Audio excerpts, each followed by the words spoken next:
All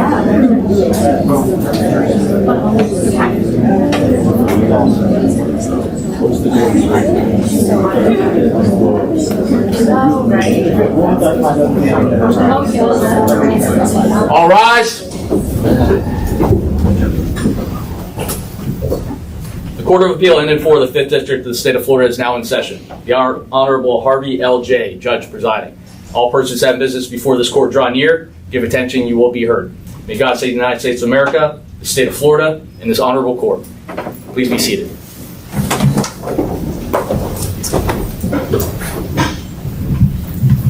Good morning. As our marshal just told you, my name is Harvey J.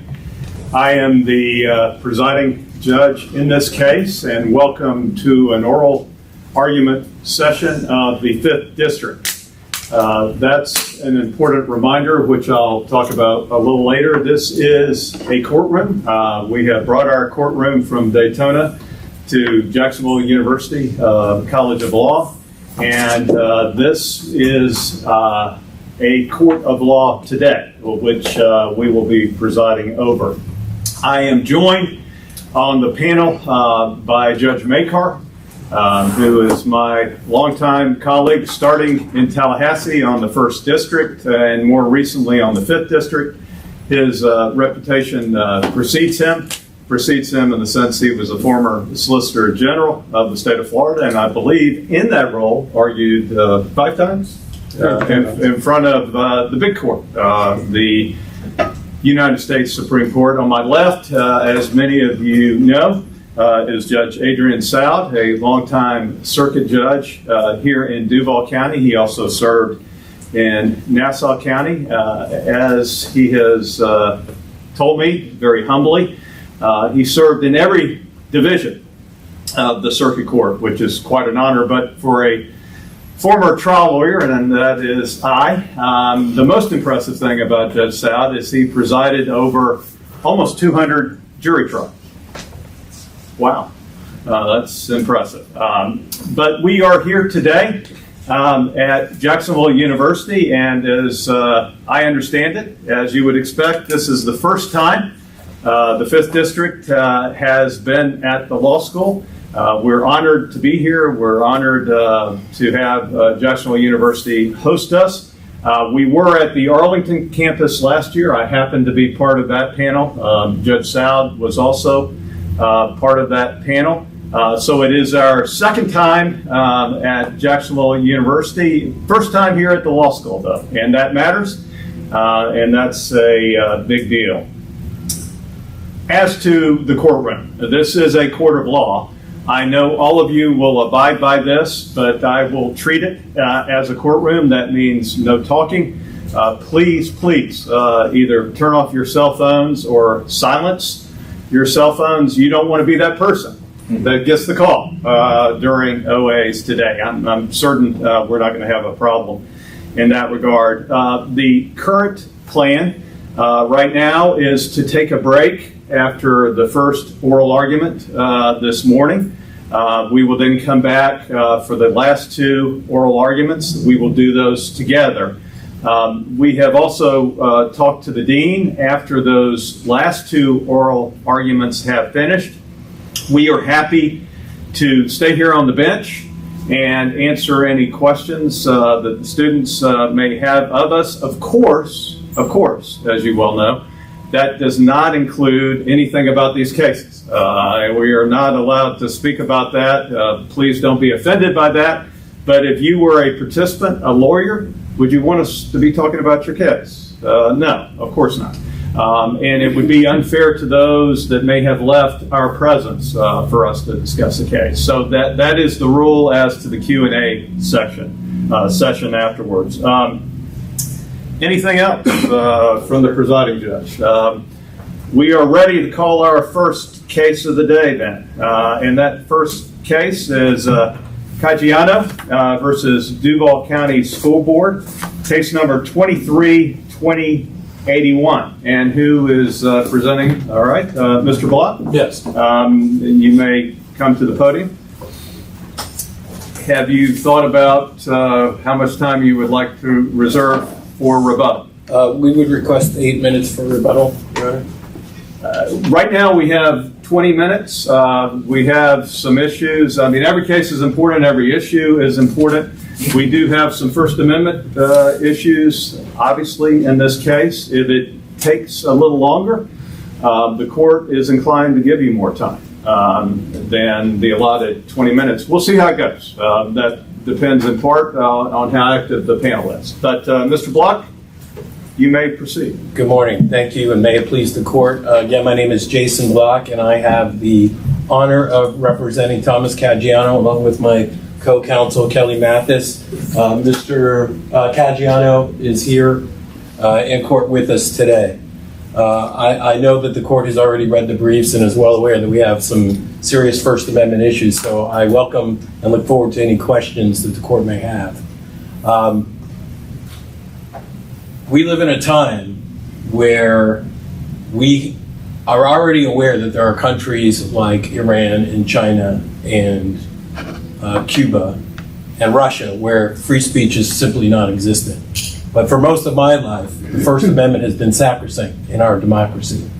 But we're finding even today, quite shockingly, that even in democracies like England, where they are threatening people and arresting people for what they say on Facebook, or in Scotland, where a hate crime law has been passed which basically criminalizes speech, or in Canada, which is considering a certain similar legislation right now, or even in Brazil, where an entire social media platform, X, formerly known as Twitter, has been banned.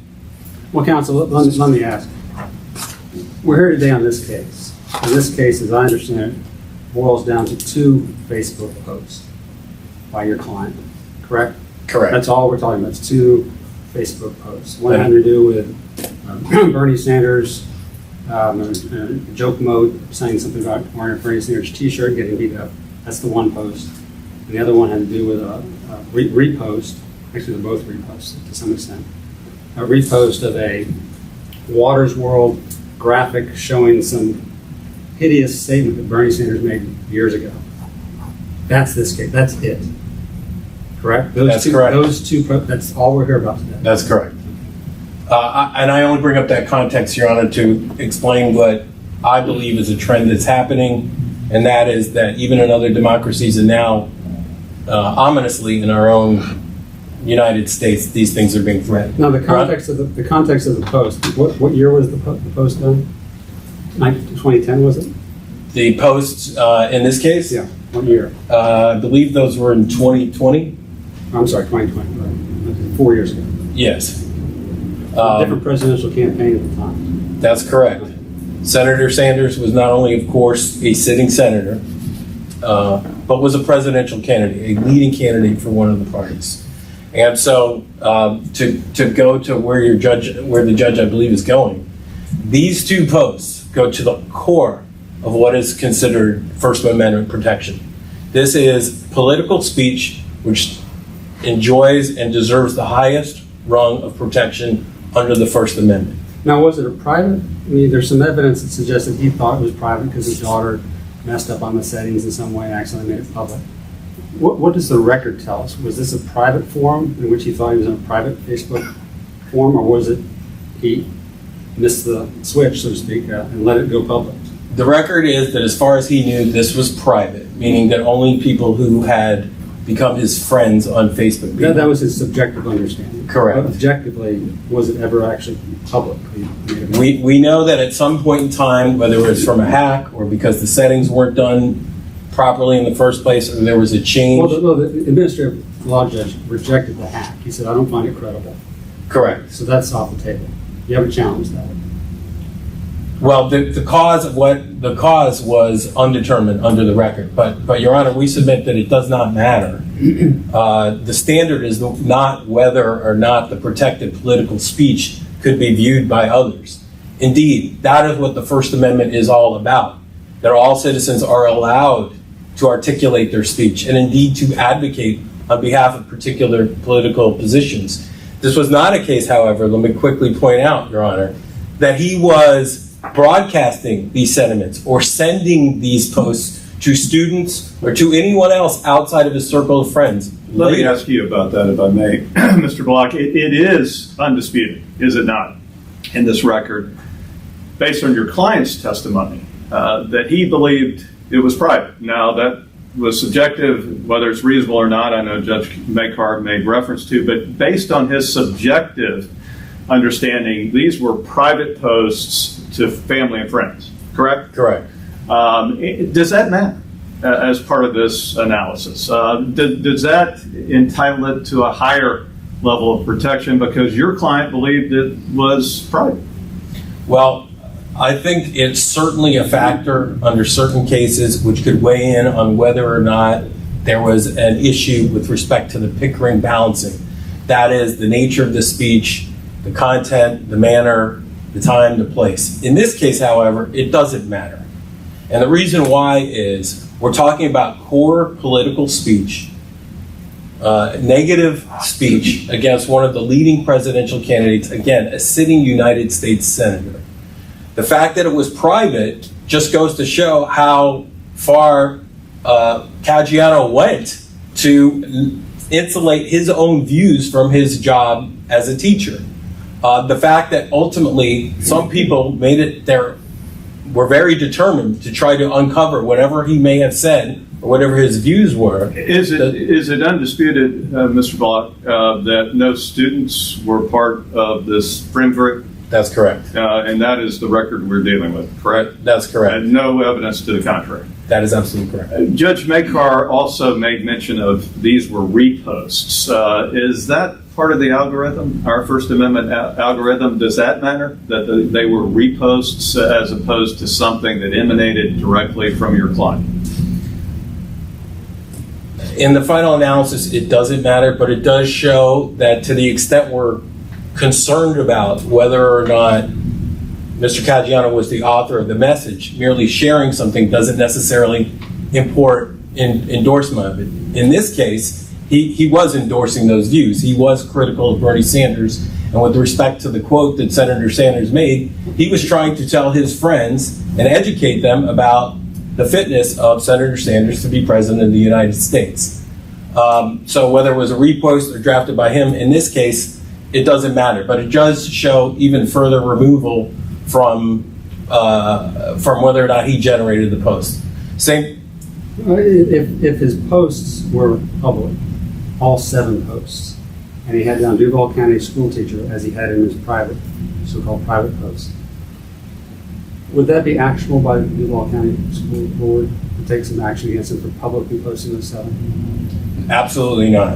And again, just to be clear, none of the posts referenced his job or that he was a teacher or where he worked. It's true that they could be read to be very intemperate towards women, or some of it very sexually suggestive, some references to sexual violence and so forth. Not that he said, but he was reposting. But don't we hold teachers to a little higher standard about, and again, it's hypothetical, if this is public. All those were posted. Didn't the school board maybe have some basis for saying, Mr. Caggiano, knock it off? I don't believe so, Your Honor, for a variety of reasons. First of all, again, he was not posting as if he were an employee of the school board. Well, he had his name on there. His name, and he says Duval County School Teacher. Well, Right? his name Right? and his Right. name, it was on his Facebook homepage. Right. It was not on any of the posts. Well, So- right, I know. But someone would really have to do a lot of digging and want to find out, well, where he You just worked. click on his name, and you go, oh, Duval County School Teacher. Well, Right? presumably you could. There was no evidence that anyone did other than one person, and they backed into that to discover that, oh, he's the Thomas Caggiano, that he's a teacher. The analysis is whether or not they are speaking on behalf of the government. Pickering on down tells us the mere fact that you are a public employee, including a teacher, in fact, that was the fact in Pickering, does not deprive a citizen of their rights, their First Amendment rights, including to speak out, especially to speak out on political matters. And a presidential candidate who is a sitting United States senator, there is no more quintessential example of First Amendment protected speech than that. Now, the fact that Senator Sanders may have made comments that other people found offensive, Mr. Caggiano found them offensive too, was his exact point. he was telling his friends, his colleagues, his family, and ultimately he had every right to even tell the public and not make this a private setting. Hey, here's a candidate that you ought to know what he said and what he feels about. That is the core of the First Amendment protection. The fact that the school board now tried to hold Mr. Caggiano responsible for merely repeating what the senator had said is the height of absurdity. And Mr. Block, is that not a conflation by the ALJ here, attributing the offense to your client when he was offended by Senator Sanders' comments? So the ALJ, though, attributed the offensive speech to your client as opposed to your client being offended by Senator Sanders' offensive speech. It's Alice in Wonderland. If that were to be the standard, to basically hold that any words are taboo, no matter whether you are the author of them or you are repeating them to condemn them, then really the First Amendment has gone loony. You would not be able to say, if you were a history teacher, to quote Adolf Hitler or George Wallace or any other ignoble figures of politics and otherwise to demonstrate how horrible they were or how evil they were or how they should be condemned, lest the school board, under their articulation of the policy, you be condemned as the actual articulator of that view. That, I would suspect, is anathema to the First Amendment and frankly is insane. And not only that, Your Honor, once the school board articulates this policy, they violate it too. Because in their own order, in their own charging documents, they repeat the same words. So we know that that cannot possibly be a legitimate standard because they are just as guilty in writing it in their brief, writing in their order. So to understand your argument, Mr. Block, by virtue of the charging document, by virtue of their briefing, repeating those statements, they're guilty of the same thing the ALJ said your client was guilty of. Absolutely. That's your argument. Well, that's to illustrate the absurdity and the hypocrisy of their point. Well, then they could never bring charges against someone that would post something that's truly hideous. They'd have to, in camera and put it under seal? I don't understand the argument. No. I mean, I think you have better arguments than what you just did there. Well, again, the fact that they're hypocrites isn't the basis of us saying that, they should be charged too. There's no law against being a hypocrite, from what I've seen. But what my point is, them putting it into that charging document doesn't seem to me to be anything we need to really talk about. I agree, Your Honor. My only point in bringing that up is to illustrate how there is a distinction between articulating an offensive view and repeating what some might consider an offensive view for the purposes of calling attention to the offensiveness of I it. see the analogy. I understand it. Mr. Block, you are in your rebuttal time. You're welcome to use as much time now as you want to, but you're also welcome to sit down. Okay. I know the court said it had recognized the First Amendment issues. There's other things I'd like to highlight. Why don't we do this? This is a spirited panel. There are a lot of questions from this panel, potentially. Why don't we add 5 minutes per side? So we would now give him 12 minutes, and same for the Duval County School Board. But please proceed, Mr. Thank you, Your Honor. So again, the offensiveness of the post itself should not be attributed to Mr. Caggiano, and even if it were, again, it is protected by the First Amendment. In this case, the bizarre fact is that it was not. He was repeating those words to call attention. Let me ask you on that. As a court, we should do the least amount of damage possible.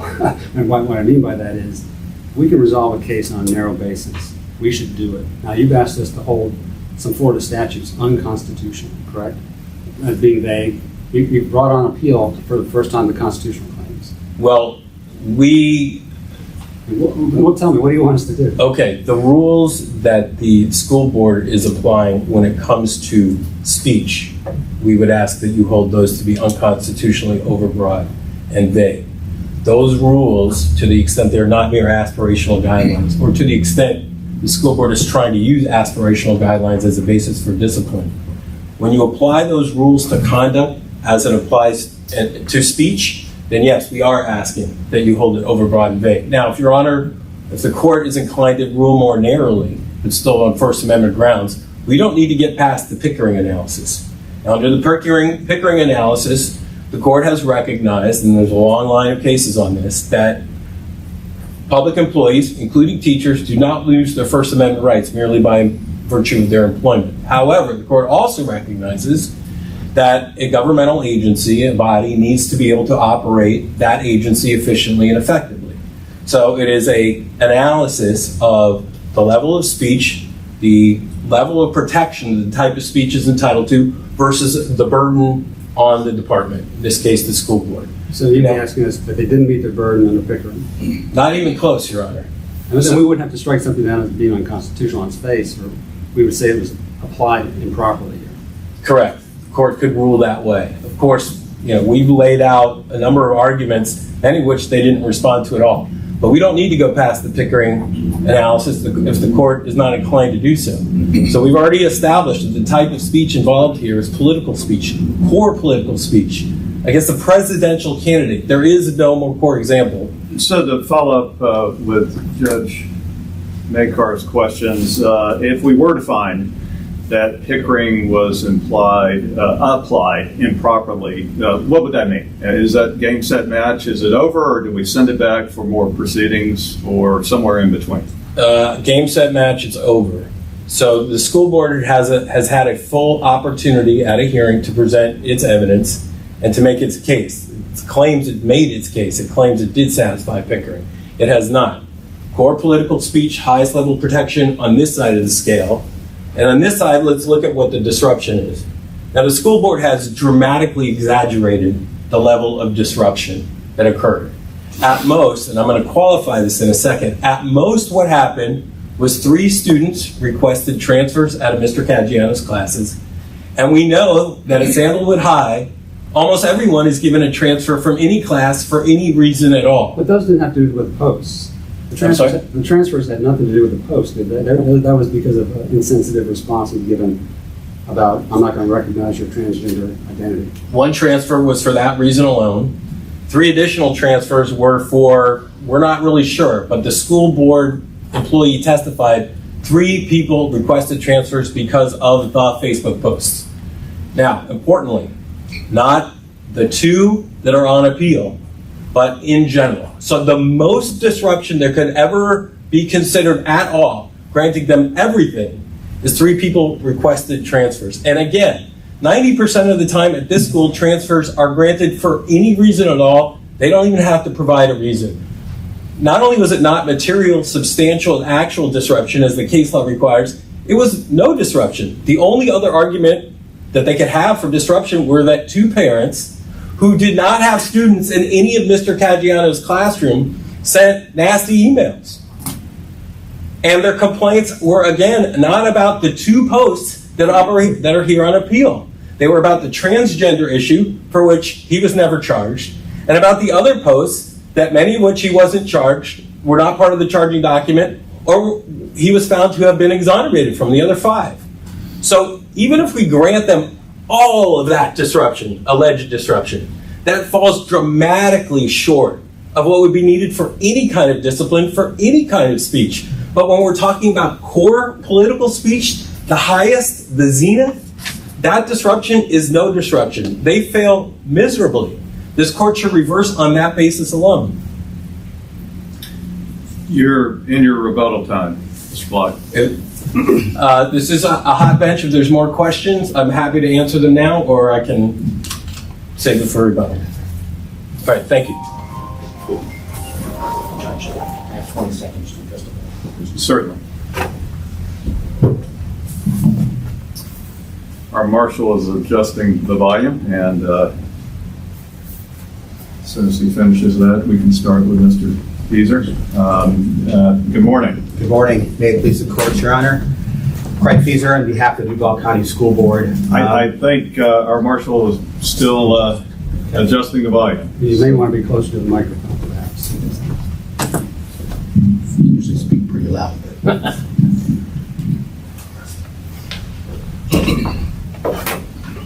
You ready to start? Yes, Your Honor. All right, please proceed. So I realize, Your Honor, that we're talking a lot about some serious First Amendment issues and a lot of sort of inflammatory accusations that the teacher makes against the school board based on those issues. I just want to step back for a second and sort of remind the court of where we are in the appellate process here. This was a 4-day Department of Administrative Hearings evidentiary hearing, basically a trial, on whether there was just cause to discipline this teacher based on his online, and frankly other conduct as well, but his online social media conduct. There were, of course, the ALJ ultimately said 2 posts warranted some discipline, but the school board had presented evidence on a lot more than just that. Well, and let me ask you about that, Mr. Fieser, because there is a lot of that in your answer brief.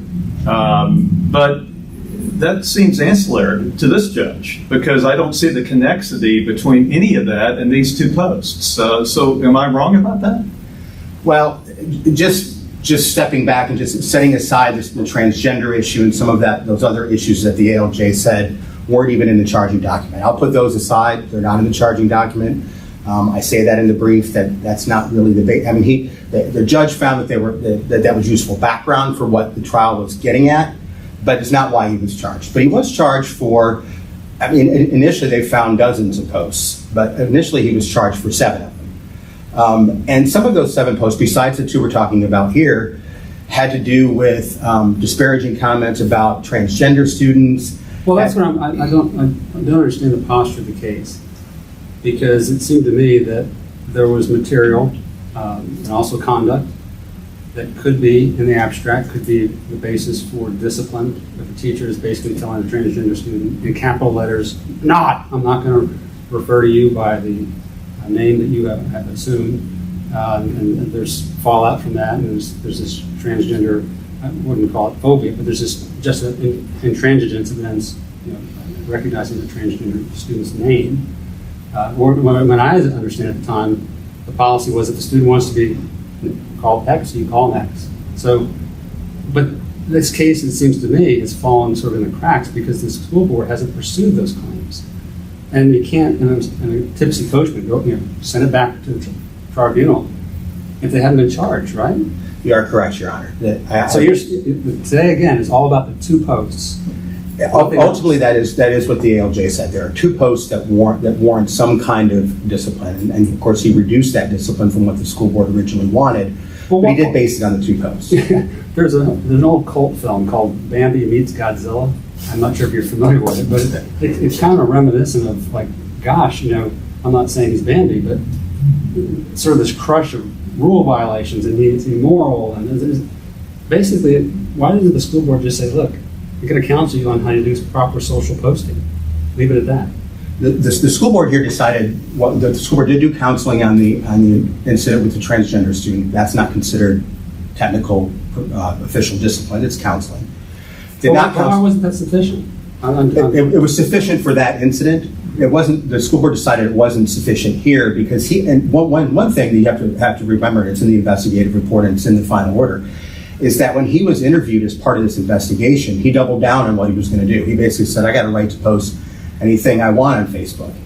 And there is evidence, of course, that a news article came out highlighting a lot of what he was posting on social media. Some people didn't like it. Some people didn't like it. And so what? There's not a lot of evidence as far as other people actually transferring from his class, but there is evidence from the principal testifying that a lot of complaints were coming in. A lot of parents were saying, but for the not record, only am I offended, I don't want my kid in his class. But for the record, there's nothing in the record that shows he ever used school resources, ever had any communication with any student. He had, how many years was he working for the school board? 20-something. A long time. A long time. And that's going to have a clean record. Yes, and I would agree with that. There isn't. What there is evidence of is that he had a publicly available Facebook account, and whether he knew it was public or not, he didn't check it for 10 years. It had been set up for 10 years. Let me ask you, if I may, and I'll get into that in a minute, Mr. Fieser, but something you said a minute ago, that he doubled down on his right to post. Doesn't he have the right to post? He does have the right to his political views, of course. The school board also does, under Pickering and... I want to interject just a minute. I think you answered a different question. The question was, does he have a right to post? You answered he has a right to his views. That's a very different answer to the question. And that's correct, Your Honor. Does he have a right to post? He does have a right to post. He does Publicly? Yes, he does. He has a right to a Facebook account. The school board also has the right to sort of control and regulate what he does with his social media posts. They have a social media policy. And last I checked, most school districts and a lot of public employers have a similar type policy, regulating a little bit what public employees do with their social media accounts.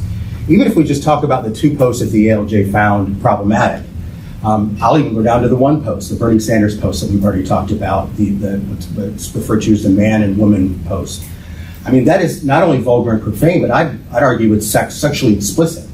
That's the kind of thing that a teacher shouldn't be publicly posting. If he said that, but he didn't say those words. He basically took a screenshot from a TV show and sent it out and said, yeah, Bernie said this. Like, can you believe Bernie said this? And to convey that thought, he had to use those words. They weren't his words. Right. I mean, what if someone posted the Trump interview, grab women by their private parts? Can you believe he did that? I mean, what's the difference?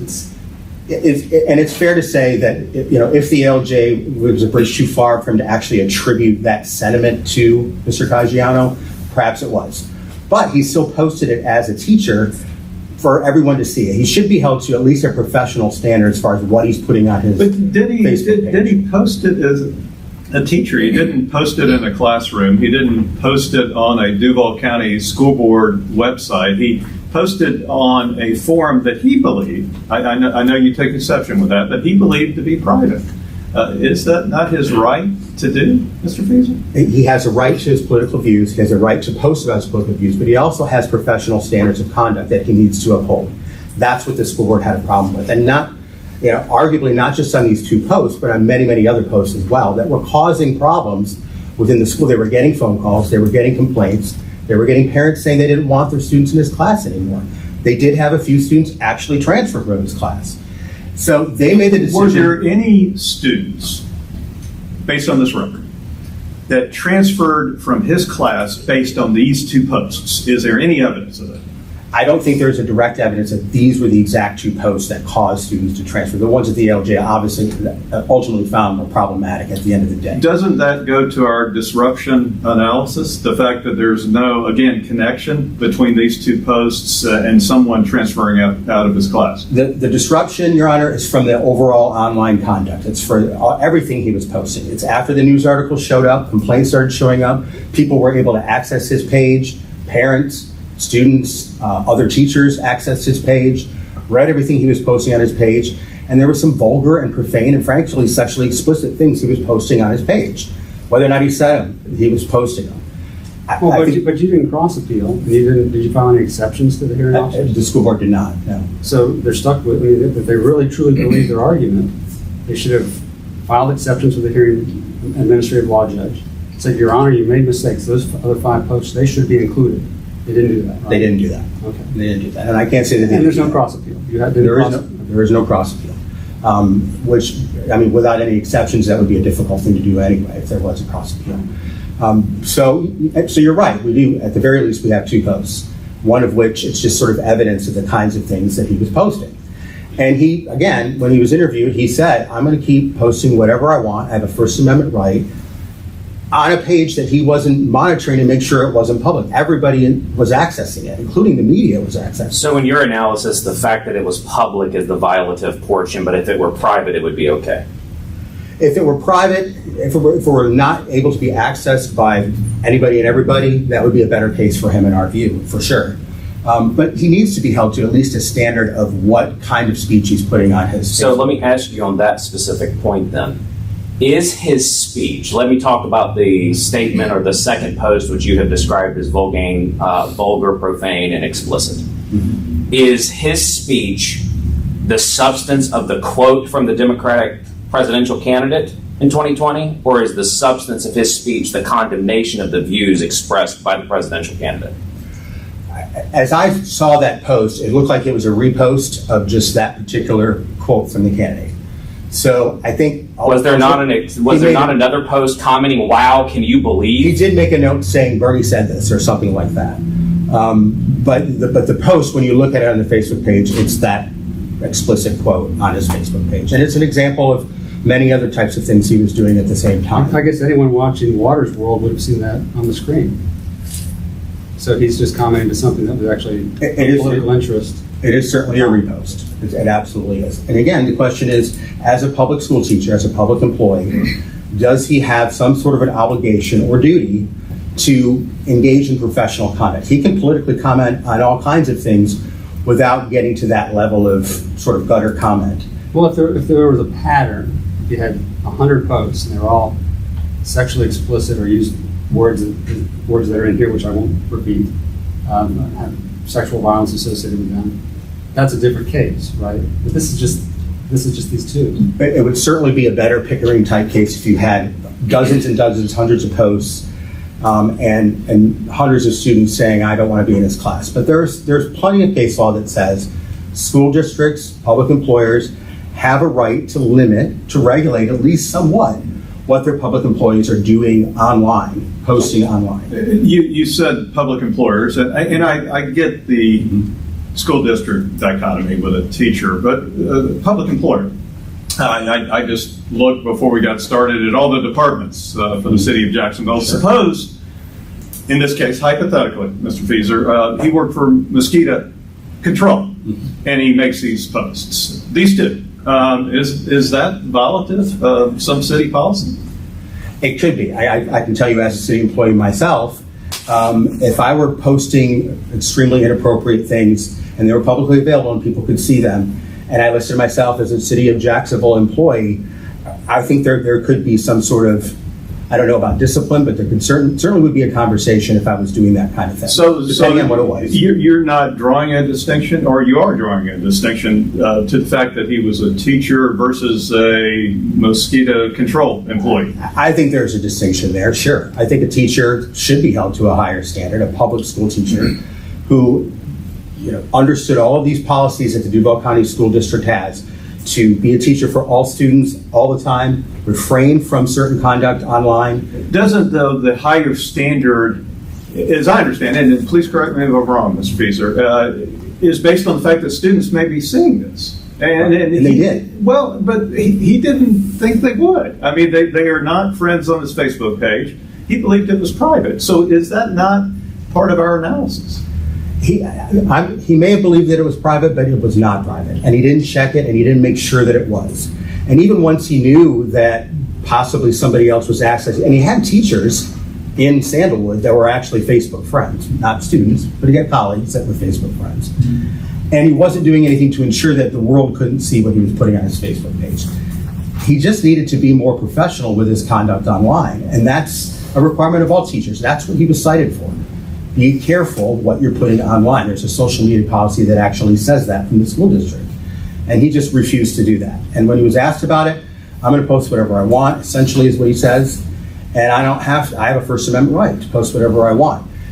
Maybe he can make the page private and nobody will ever see it. Arguably, it's hard in this day and age to make anything really private. You just need to. So by virtue of that, though, you shut him down. If you can't make it private, you're saying don't post at all. I mean, is that not what you're just saying? post in a professional way. Be professional about it. No, back to his posts, though. I mean, you're saying he could never post those because you can't ever ensure privacy. Is that what you're saying? I mean, arguably, no. I mean, or arguably, he could be potentially subject to some kind of counseling or discipline if he's posting things that violate the social media policies that are profane or reposting exact quotes from presidential candidates. You're saying is always radioactive. If it's something like this, it could be. Yes, Your Honor, it could certainly be because of what it says, what he's posting, and what he's posting as a public school teacher on his Facebook account. Yes, it could be. He can post other things. He can comment about other things. He can engage in behavior that's professional and doesn't violate the standards of professional conduct, any one of which, if you violate them, can be considered by the Florida Administrative Code as misconduct in office. So there is the ability for the school board, and if you look at the investigative report here, and I think it's Exhibit 70 in the ALJ proceedings, in the DOA proceedings, And this was an investigation that was extensive. It wasn't really just about these two posts. I know that's what we're here about because that's what the ALJ found were problematic. Another question, Mr. Feaser. Suppose these were texts. Text to a friend. Prohibited or not? I don't think text to a friend is social media. I don't think it's something that's being put out there on the internet. But it's captured. Somebody hacks his phone, his cell account, and it's determined. Is that something he could be disciplined for? And that's certainly an argument he made, that he was hacked. And maybe if he was hacked, it would be through no fault of his own. It got out publicly. He didn't post it publicly. So are texts different? I think it would be. I think it would be different. What about an email, private email? I think it would be different. Because it's not something he's putting out there. There's a couple of cases that talk about social media. A lot of those cases are more recent, obviously, in the last 20 or so odd years. There's cases that talk about, when you put something on Facebook, you're blasting it out to the world. And there's at least one case, I think it's the Durstein case, where a teacher did post on social media and was commenting about things that you could argue were matters of public concern, critical of Muslims, for example, and was actually fired for that. And you've got a court that says, we can balance that. How much is that kind of, even if it's private speech, she didn't identify herself as a teacher at all on her page. Even if it's technically private speech, is it the kind of thing that the school board is entitled to discipline for and regulate when it's coming from a public school teacher? That's what the school board decided here, was to impose, not fire him, but impose some form of discipline on his teacher for engaging in online content that pose a reasonable threat. It's not just how disruptive they were at the moment, but he said he was going to keep doing this. Is there a reasonable threat there's going to be disruption in the future, more complaints, more parents saying, I don't want my kid in your class? The school board actually made a finding that if that happens, if that keeps happening in the future, we could have other teachers and we could have an equity issue with teachers. Some might have to have more students and then you would have fewer, and that sort of throws off the balance in Sandalwood High School. Well, tell me, I assumed he served his suspension, had his paid doctor for 3 days, I believe it was 3 consecutive days. And then he's back in the classroom, correct? I'm not sure last I knew he's employed by the school district. I'm not sure what his current status is as far as. So we don't know today whether he's back teaching math. I do not know that, Your Honor. Let me ask you this.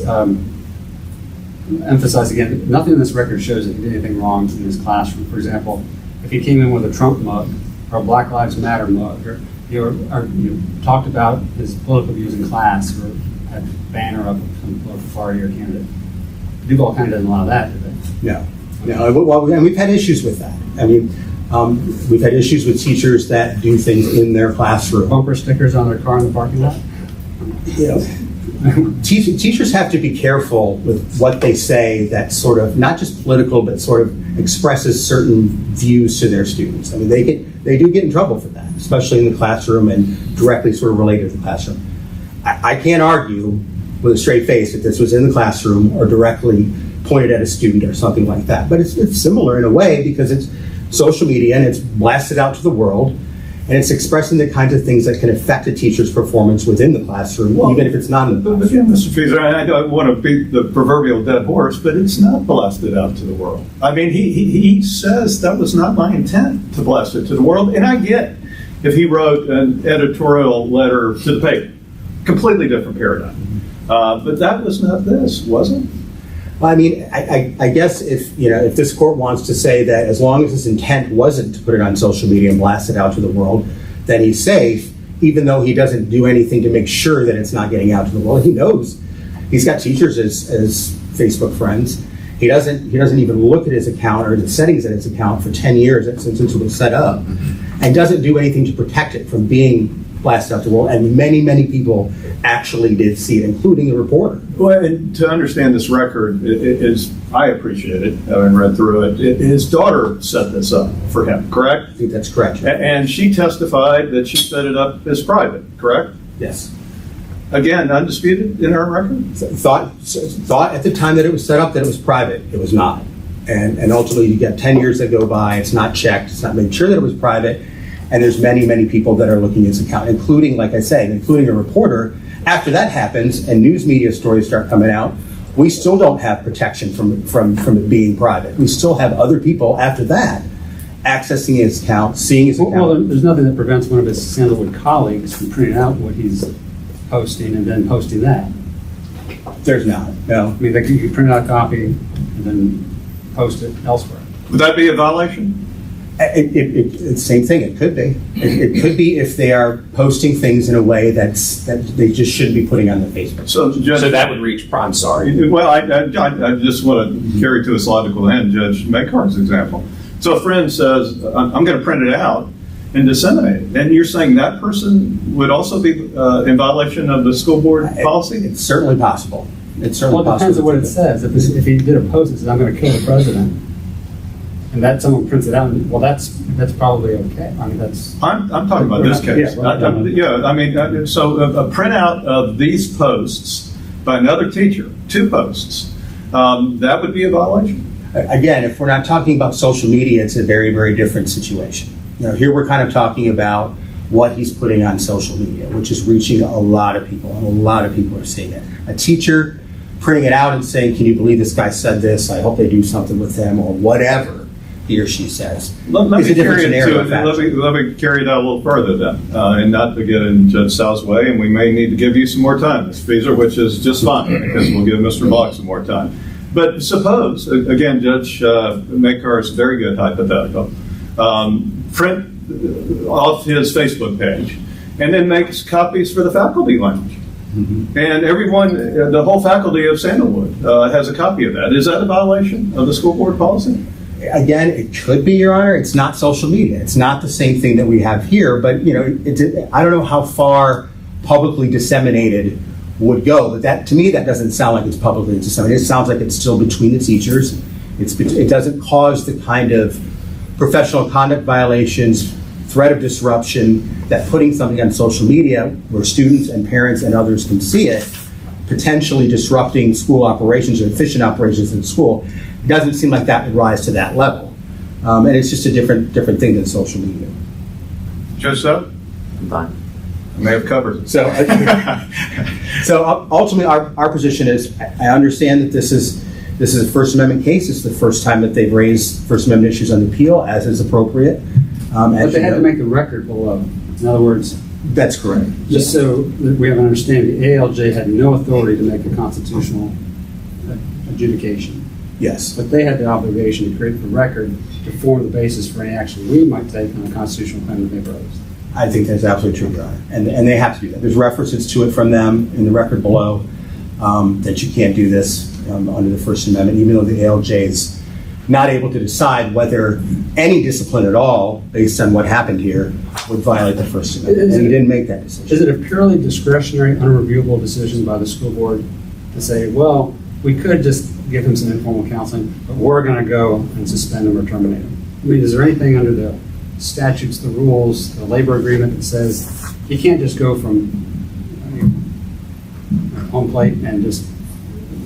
There is references in the collective bargaining agreement that you can sort of elevate the progressive discipline to what it is here, which was ultimately a 3-day suspension and a reprimand and a culture diversity course.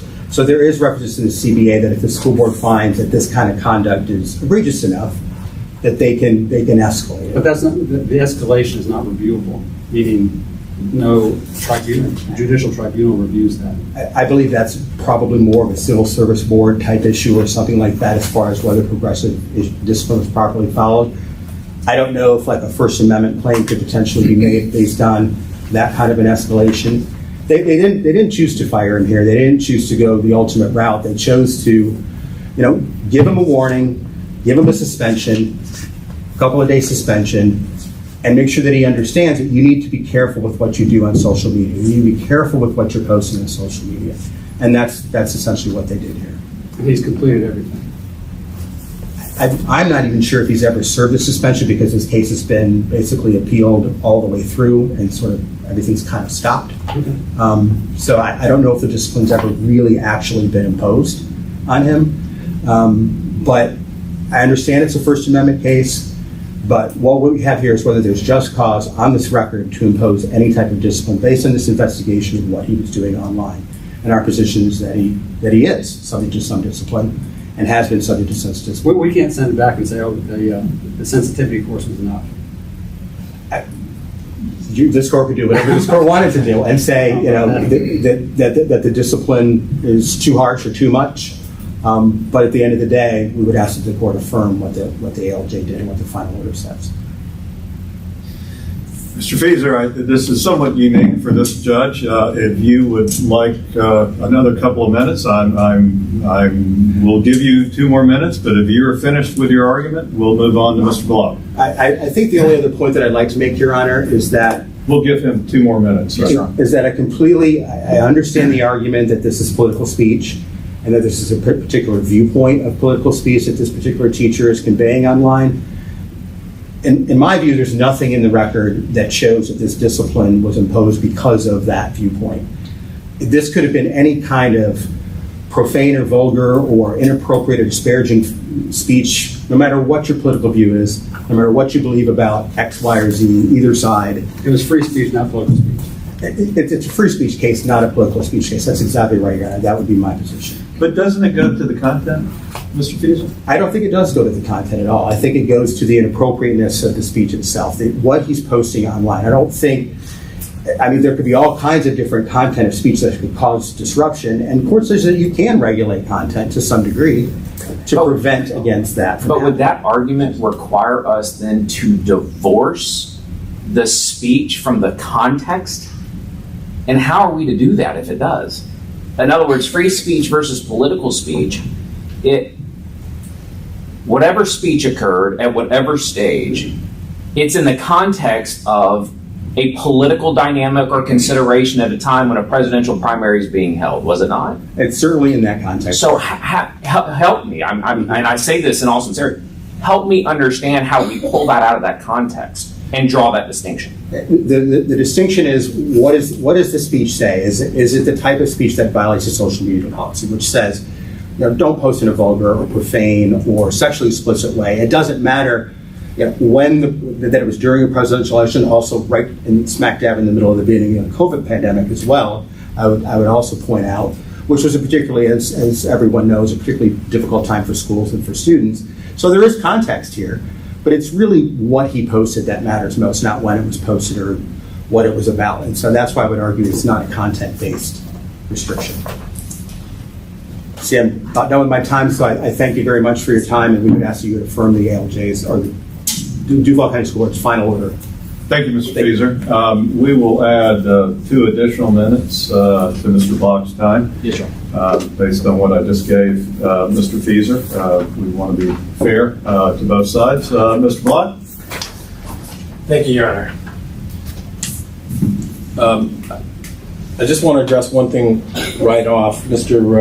Fieser mentioned that this was not a content or viewpoint based ruling, and there's nothing in the record that says that. I'd like to draw your attention to the actual order, which says, this is on page 578 and page 584 of the record, the 2 posts at issue concern violence and abuse of a child, as well as discriminatory and degrading views of women being abused and raped. That is a content-based description. The abuse of women and children, that is content-based. Anytime there is a content-based prohibition on speech or limitation on speech, then we immediately go to strict scrutiny. Courts hold that content-based restrictions are presumptively invalid. And then it becomes the burden of the government to prove why there is there's a compelling government interest and that it is narrowly tailored. They've done neither. But they go even further because there's also a viewpoint-based description or restriction. And we know from the case law that viewpoint-based restrictions are per se invalid. Those can never be affirmed or allowed to stand. And we've cited cases that say that when you talk about discriminatory views, that is a viewpoint-based restriction. The rule that is articulated by the ALJ and then adopted by the school board in the order is explicitly both a content and viewpoint-based restriction on speech. I think to follow up on Mr. Fieser's point, if you look at the post overall, it isn't all about Bernie Sanders. There's the use of the word penis, dumbass liberals, the M-word, so to speak, Democrats, nasty bitch. I mean, is that really, that's what the school board, I think, was concerned about, was the overall use of this inflammatory language, some of which was reposted, and some of which was his own words. So, Okay, so let's be clear. Again, I think as this panel understands. that wasn't what I just, those words and phrases, which I hate to have to use, they're not about politics. They may have been in a political context. But I think his point, and maybe valid, maybe invalid, is that's what we're worried about, is these types of phrases and words being used by a teacher. Okay, well, again, just to remind everybody where we are at, that language that you're referring to may have been part of posts that he was not charged with. No, he was charged. It was all, it's right here. It's in the charging document. Okay. But it was the ALJ, not the Duval County School Board, that honed it down to just the 2 Bernie Sanders posts. It wasn't like the school board said, we're upset because he's doing a political speech about Bernie Sanders. No, there was a whole litany of things. Some of it political, some of it not. And they're just worried. This is, I'm trying to make the point I think he was trying to make, which is that has nothing to do with politics. It has to do with appropriate use of language by a school teacher. Okay, some of those were reposted language. Some of it may have been his language. But we have to remember that of those 5 posts, the ALJ concluded that all 5 of those were protected political speech. This is conceded by the school board in their answer brief. This finding is embraced by the school board itself when they adopted this order in full. There were no exceptions. There is no cross appeal. So that issue is already resolved, and I could get into trying to defend why those are also constitutionally infirm and to support the ALJ's ruling and the school board's, but that is not what's on appeal. All we have left are the 2 posts, which is what Your Honor opened up with at the beginning. That's what we're talking about now. Now, I was merely responding to my friend's position that there's nothing in the record that this is a content or viewpoint-based restriction. It is explicitly that. Now, if I'd like to get back some of the other things he said. Your Honors asked him hypotheticals about other forms of communication. Well, does it make a difference if it's on social media or not? My friend says it does.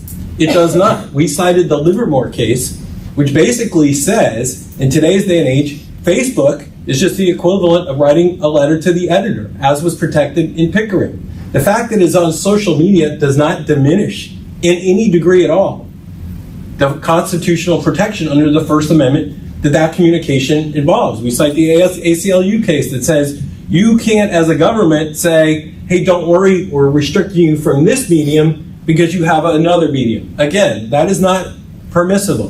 Facebook is the way that modern people, in many ways, and other social media communicate. Now, my friend also talks about the social media policy. For the first time, I think I heard them say, either in their brief or here, that it violated by talking about vulgar language. I don't recall any of that discussion in the brief whatsoever. But they never identified how there's a violation of the social media policy. There were no findings of that by the ALJ or in the order. Now let's go through some of the illustrations that Your Honors put out. Let's suppose instead of a Facebook post, it was a lawn sign that said, "Can you believe Bernie Sanders said this?" and put up that quote. According to my friend, would that be prohibited? It's on his lawn. Anybody could conceivably come up and see it. Let's say it was a private email or a text message intended to be private. Well, we know that those can be further disseminated and then ultimately uncovered. In the recent Supreme Court case, in BL, the cheerleader case, the cheerleader articulated her views on Snapchat. Those expired within 24 hours, but they were captured and reposted. The Supreme Court said the fact that they went through that medium does not diminish their public protection.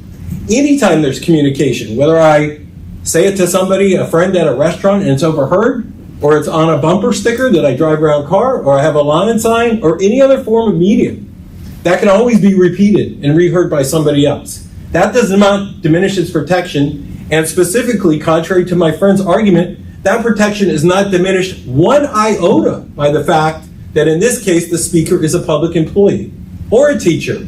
He simply asserts... Well, that can't be the principle. The principle can't be that it's unlimited what you can say in post. Correct. And that's what I'm hearing you saying. That's just not the law.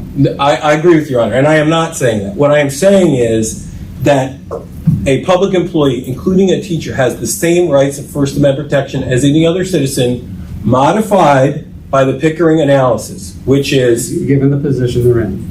given the position they're in. Right. And then the burden shifts to the school board to say, well, whatever it was, political speech, less than political speech, but social advocacy, you have to measure the level of protection of that speech. And we know that this is at the highest rung, and I think my friend concedes that, against the disruption that the agency endures. And we've already talked about the disruption. You'll find in this order, there are no findings of any disruption I said there whatsoever. was disruption because they had to get another teacher to come into the classroom. Has your client returned to the classroom? He has not, Your Honor. Is there a reason why? Or The school board kept him furloughed at a warehouse, and he has not been allowed to return. is that part of what you're asking us to give relief on? Or what do you want us to do? We would like the order reversed in its entirely. We can't order him put back into the position. What my understanding is that He's recently retired. he's recently retired. He has essentially had enough. He has not used Facebook at all since these things happened. And so we would ask for a reversal so that he can have his pay and his record restored. But I think this is very important, Your Honors, is that the school board and the public need to understand how the First Amendment works. And I would like to talk a little bit about the chilling effect of this. Just as Your Honors were giving my friend hypotheticals, well, would this violate the policy? Would that violate the policy? Well, yeah, maybe it would. If you're a school teacher or any other public employee that knows about what's happened here, you are only the most courageous, financially stable person is going to be able and willing to take on this challenge. Because after this came out, what teacher would dare post or discuss any political opinion? And the examples that they give, again, quoting Bernie Sanders, which many people find that quote offensive. Well, what if a teacher wants to say, you know what? I support Bernie Sanders. I think he's great.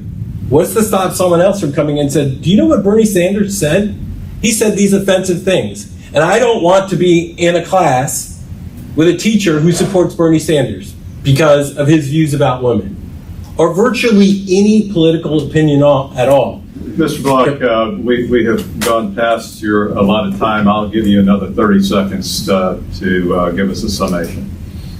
Thank you, Your Honors. We've given you ample grounds to reverse. We've told you how this policy is overbroad and vague. We've told you how it's a content and viewpoint-based restriction. We discussed that extensively in our briefs. School board does not really address those matters at all. If the court is inclined to go narrow, you don't need to, but if you can, the Pickering analysis is very simple. Highest level of protection, almost no disruption at all. Certainly none that they can point to that relates to the only two posts that are on appeal. We even, and I'll wrap up with this, pointed out, even under the policies putting the First Amendment issues aside, each of the alleged violations were not supported and could not be supported, or were aspirational guidelines that could not be penalized. No response from the school board at all. This is an important case. We thank you for your attention. We urge you to reverse and protect the First Amendment rights, Mr. Caggiano and all public employees. Thank you, Mr. Block. Thank you, Mr. Fieser. Well presented on both sides. It was very much a hot panel, which may be an understatement. Why don't we take 15 minutes? We'll take a 15-minute break. If this clock is correct, and I assume it is, it's very close to being correct. Why don't we plan to come back at 11:20? At 11:20, we will resume with the other two oral arguments, one after another. And after that, as I may have mentioned in the beginning, if the students want to stay after that last oral argument, we'll be here to answer questions. But we'll be in recess for about 15 minutes. All rise.